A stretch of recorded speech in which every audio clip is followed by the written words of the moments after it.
Hey, I'm doing something a little bit different with this video. I've got a guest on for this one. His name's Ben Gallaher. He's a country artist and a fantastic guitar player. Ben's going to show us how to play this riff. It's a riff from his new single. The riff came years ago and it turned into a song. Basically, it went viral 3 times. And by that I mean it got like 5 or 6 million views in 3 different videos of the riff. And so Ben is going to show us how to play it and offer us a little bit of a challenge. If you can figure this riff out, which it's not super difficult, a lot of it's very familiar, it's just played in a really fresh way. And he's such a clean guitar player with such a great pocket that it just sort of draws you in. You know, it's nothing mind-blowing, like crazy, like some people, you know, see the video of it and they're like, oh, I could do that in my sleep. And I always respond, post it, I'll share it. And then they don't say anything or post anything.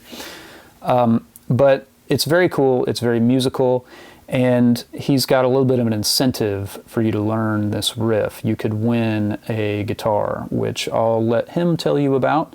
One other thing, I have a new design in my store, 6 minor 4, 1 5, repeated infinitely. I call it modern music. It's this chord progression.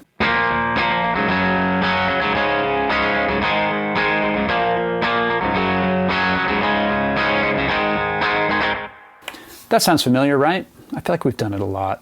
So this is a bit of a joke. I think other players would think it was funny. Songwriters in Nashville would think this is hilarious. So anyway, without further ado, enjoy the video. I'll see you guys. Good afternoon, friends. Welcome to my YouTube channel. My name's Justin. I play guitar on songs in Nashville. And one of the songs I played on recently was written by my friend Ben Gallaher here. And you wrote a riff, and then somehow that turned into a song. So what happened here? How did this come about? When did you write the riff, and what happened with it? What did it break? Broke the internet. No, I came up with this riff a couple years ago, and it kind of got away from me a little bit. I would play it live sometimes, but there was never a song attached to it at the time.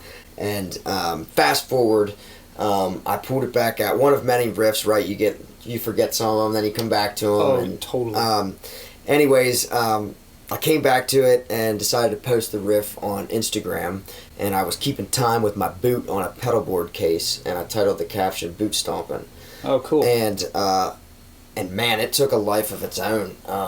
It went viral. It was a big blessing, and that original video is almost at, I think, 8 million views, which was, you know, crazy to me. That's awesome. And there were so many comments of people saying, well, what's the song title? Well, at the time there wasn't. Mm-hmm. So I called Neil Thrasher, who co-produced the song Stomp, which is from the riff, and said, man, this thing's lighting up. We have to move this to the front. We got to write something to this. We got to move it to the front of the pile. So, long story short, we then posted the riff again on Instagram, and it went viral again. And so that's when we knew, all right, we need to get this thing out now. And the whole song was born from this riff that we're going to walk through and do a little tutorial. But it's called Stomp, and the song is now out anywhere you can find music. So check it out. Thank you for all the love on this thing, Justin. And thank you for posting that video and playing on the session, man. Absolutely. I'll tell you why I came in and filmed you. Will you play it first? Will you show us speed? The riff? Yeah. Play it at tempo. Yeah. Here we go.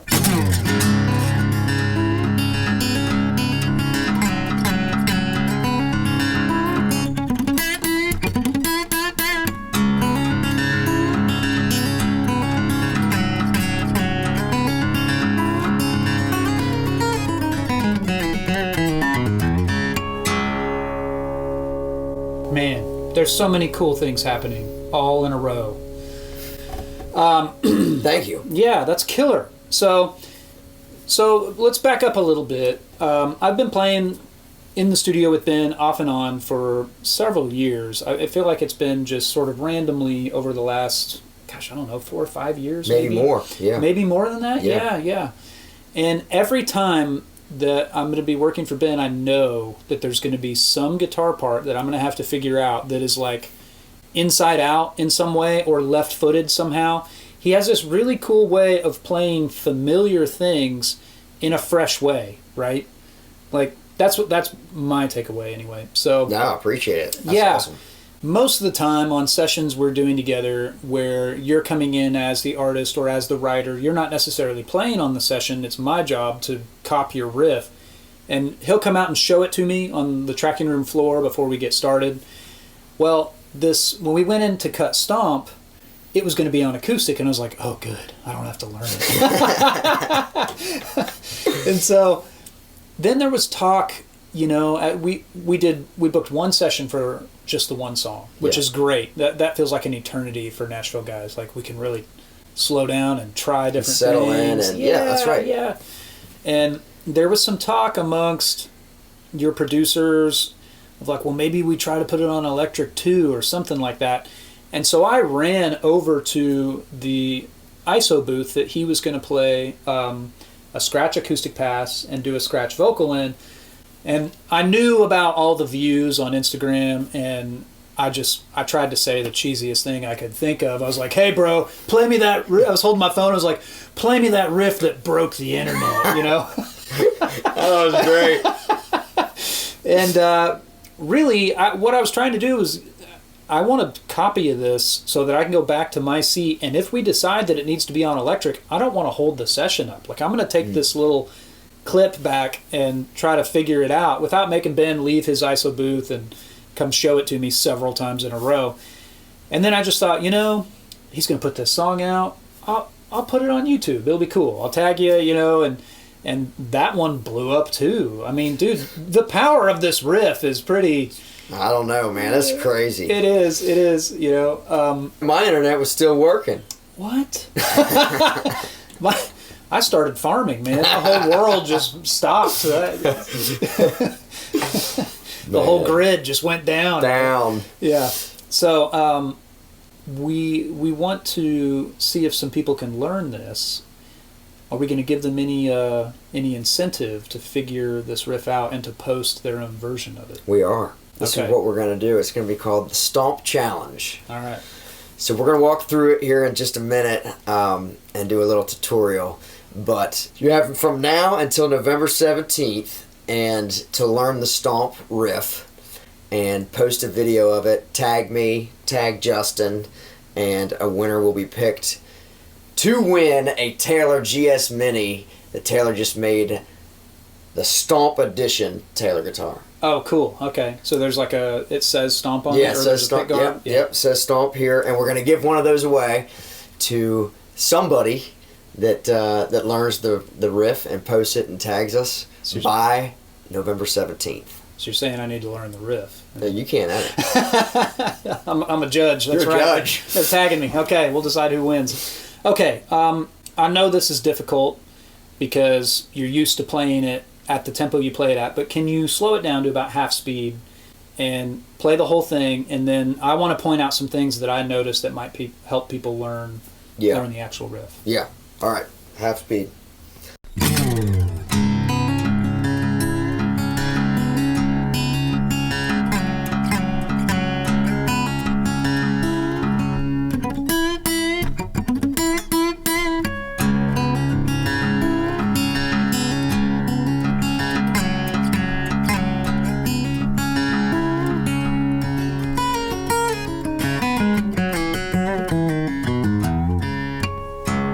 Minus that last little flaw.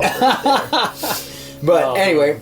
Yeah, that's awesome. There's so much. Everything is in the right hand. Right. And I hybrid pick, and that's how you can get it to sound like that, because you're using a pick, but you're also using your fingers, and some of that's happening at the same time. Okay. So the left hand there's not as much going on the left hand as there is this right technique that rolls. It's once you get into that rhythm and you roll it, then it just locks in and you can just let it fly. Yeah. But it does take just a second to get that under your hands. So what tuning are you in, first of all? I am in drop C sharp. Okay, so that's drop D, but everything's down a half step. Correct. Gotcha. So if you're in standard, just drop D and then bring everything down a half. Yeah, very cool. And it sounds like you're sort of rolling between 3 octaves of the C sharp note and hammering onto the top one like you're... I don't have the pattern, but all three of those are ringing out at the same time. Yes. It just makes it sound huge. You know? Yes. So what is your pattern on that first part? Yeah. So what are you picking, and what are you using your fingers for? Yeah.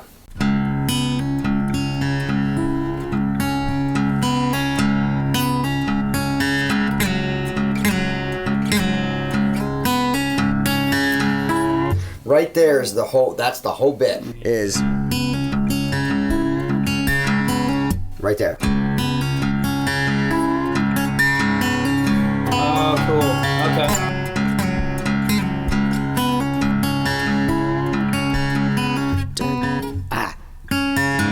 Totally. I know it's so hard to play slow. Hey, I wanted to pop back in here and just show you one other thing that I forgot to ask Ben exactly how he's doing on this riff, and it's the way that he starts it. His big slide down at the top of the riff sounds so great. It has so much energy and excitement to it, and I just wanted to talk for a few seconds about why that is. First of all, you already know, as he explained, he's in drop C sharp tuning, which is drop D, but every string is a half step down from that.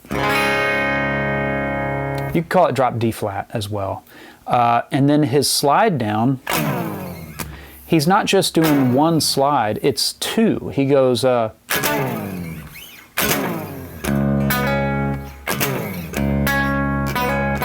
then he starts his riff, which I don't actually know completely. But it's a quick upstroke. It's this in the right hand. And then on the downstroke, you slide down. And it's not really like you're doing it from any particular fret. It's more about the motion than the starting pitch, okay? That's what I think hangs up a lot of people who aren't really familiar. I call these flumes. It's a flume. Flume. That's a term used in Nashville, basically, amongst guitar players. But I think when you're just starting to learn how to flume, you think that, oh, I've got to do it from the octave, or I've got to do it from a certain chord. Again, it's not really about the pitch that it starts at. It's more about the motion, okay? And the reason this sounds so big and awesome is that you're basically fluming a power chord. So the whole time as it's sliding, you're getting that root fifth power chord shape that's moving the whole way down the neck. So that's how he starts it. All right, back to the video. You say it's not in the left hand, but you're doing some cool things in your left hand too, where when you go to that, I think that is the flat third. Yeah. You're bending it while these notes are ringing out. And you have to bend it down, right? You can't bend it up because you'll run into you'll kill those notes. Yeah, you're trying to get that stuff to sustain. You do another thing that I noticed when you come down. You kind of ghost note back into that 7th fret on the D string, or I guess the C sharp string. You know? Yeah. That's crazy. And the slide downs, you're actually hitting this low C sharp too, with it. So it's kind of like a call and answer bit. Yep. And it's very percussive, especially the... Yeah. Okay, so those first 3 notes don't really sound like notes. It just sounds like it's more of a like you're muting with the left hand, and then are you picking all 3 of them, or are you hybrid? Is it a chicken thing? Kind of. Yeah. Okay. I'm only plucking that one there. Oh yeah. I'm using the pick for this percussive thing. And the middle thing is just, you just kind of, it's really a dud note, but it's for effect of, you know, effect to the ear, really. Yeah. Shik-a-da-go-go, shik-a-da-go-go. Yeah, and then the harmonic right after it. Yeah. Man, that's so cool. So you're kind of... Oh, there it is. And then it's just the that you're popping with your finger. The whole, that's all with a pick. Yeah. Yeah, that's awesome. Okay, so you've got the rolling pattern. You've got the slide downs with the little ghost note back up, and then the second time you do the Yep, and you hit the harmonic there. Okay, so, and then you go back and you do the front half of the riff again with the slide. Now, show me the big lick that kind of starts up here and goes all the way down. Yeah, so that ending run that's how the song Stomp, the track that's available anywhere you can find music, that's how it ends. But that bit is not in the intro of the song. Right. You play just the front half of it. Yeah, because you can't, that's too much, right? Yeah, it's too much to start a song like that. Yeah, but for a riff, it's cool. So that bit is...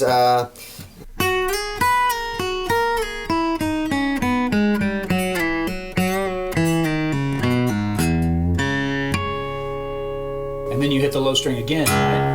Yeah. So, and then you played.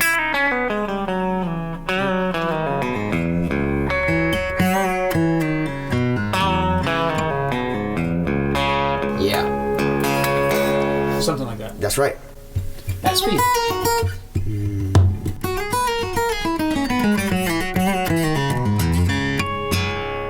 Very cool. Man.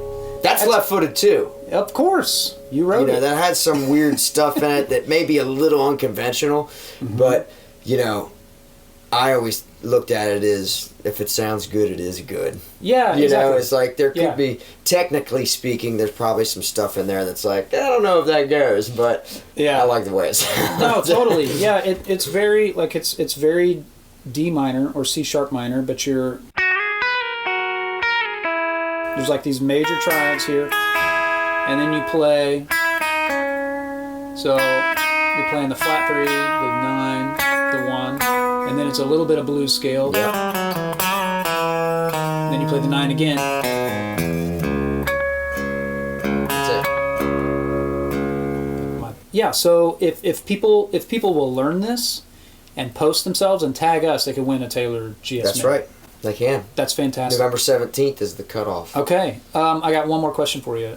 Just if you were to point our viewers here to 3 guitar players that sort of created Ben Gallaher as a guitar player, like your 3 biggest guys that you just studied and tried to learn all their stuff, who would you tell people to check out? I grew up on 90s country, so that's... Yeah. You can't think of 90s country and not think of that chicken picking sound that was... A lot of Brent Mason was a lot of that stuff. Oh, yeah. And sonically, it just stands out from everything else, from any other genre, really. And that was all... I mean, that's Brent, obviously, tone and stuff, but it's in the hands. And that's really where I started to learn and dig into this hybrid picking thing and that chicken picking and that popping that you can't get with just a pick. Right.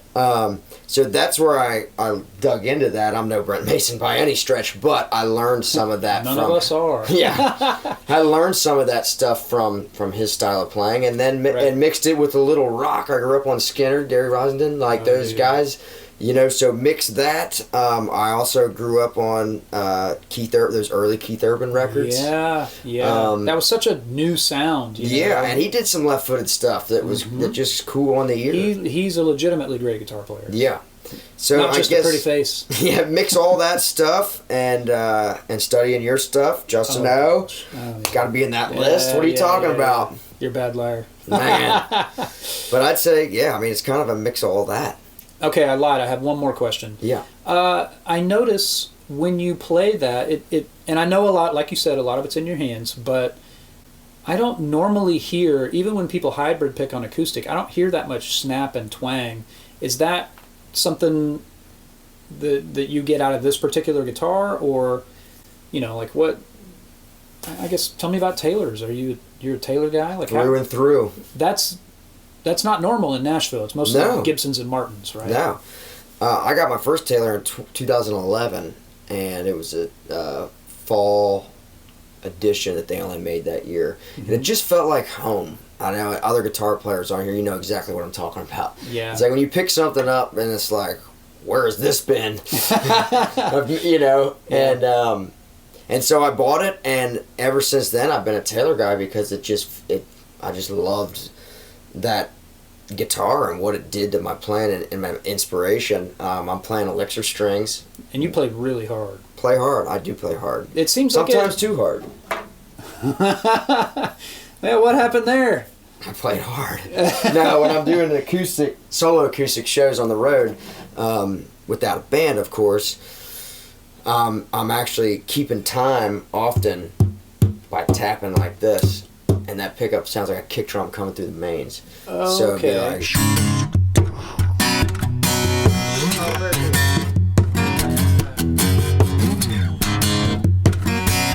to that type of thing, and then you just get into the music, man, and then I look down one night, and I'm like,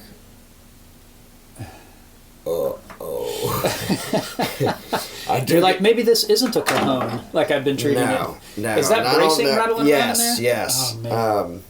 So, and it's just the specific wood that this Taylor was made of is not made for that. Okay. But my one from 2011 that I've been doing that to is fine.